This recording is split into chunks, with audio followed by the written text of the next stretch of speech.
Hello friends, evening టైంలో సరదాగా బండి దగ్గర తినే ముంత మసాలాని ఇంట్లో ఎలా ప్రిపేర్ చేసుకోవాలో చూద్దాం. ఇది పిల్లలు కూడా చాలా ఈజీగా ప్రిపేర్ చేసుకోవచ్చు.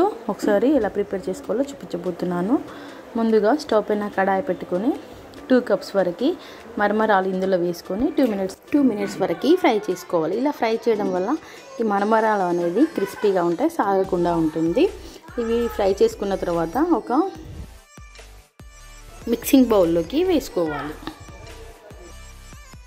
ఇప్పుడు ఇదే కడాయిలో డీప్ ఫ్రైకి సరిపడంత ఆయిల్ వేసుకొని ఆయిల్ని హీట్ చేసుకోవాలి.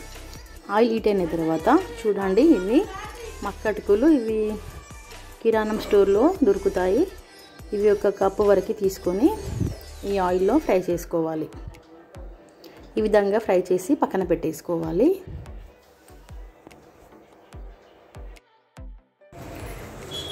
ఇప్పుడు ఇదే ఆయిల్లో 2 టేబుల్ స్పూన్ వరకు పల్లీలు వేసుకొని ఫ్రై చేసుకోవాలి.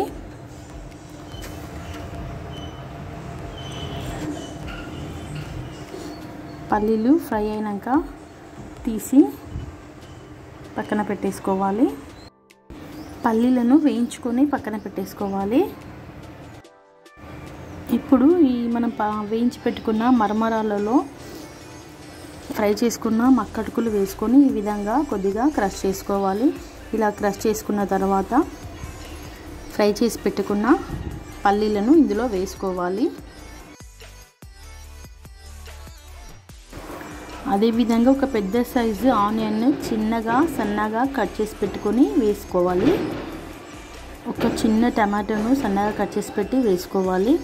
టేస్ట్కి సరిపడంత చిల్లీ పౌడర్ 1 టీ స్పూన్ వరకు వేసుకోవాలి. అండ్ 1/2 టీ స్పూన్ వరకు సాల్ట్ వేసుకోవాలి. సన్నగా కట్ చేసి పెట్టిన కొత్తిమీర వేసుకోవాలి.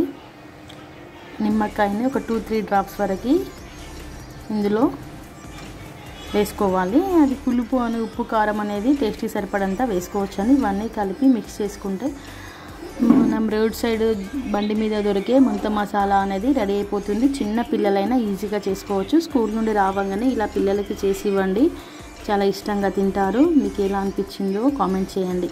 మీకు నచ్చితే మీ ఫ్రెండ్స్ అండ్ రిలేటివ్స్కి షేర్ చేయండి.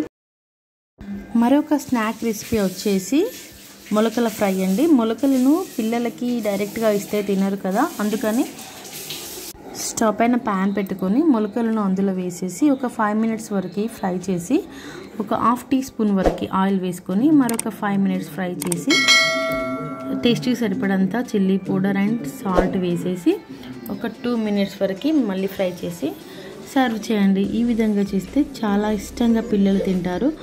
కంపల్సరీగా మీరు ట్రై చేసి ఎలా ఉందో కామెంట్ చేయండి. నా ఛానల్ని సబ్స్క్రైబ్ చేయండి. Thank you for watching.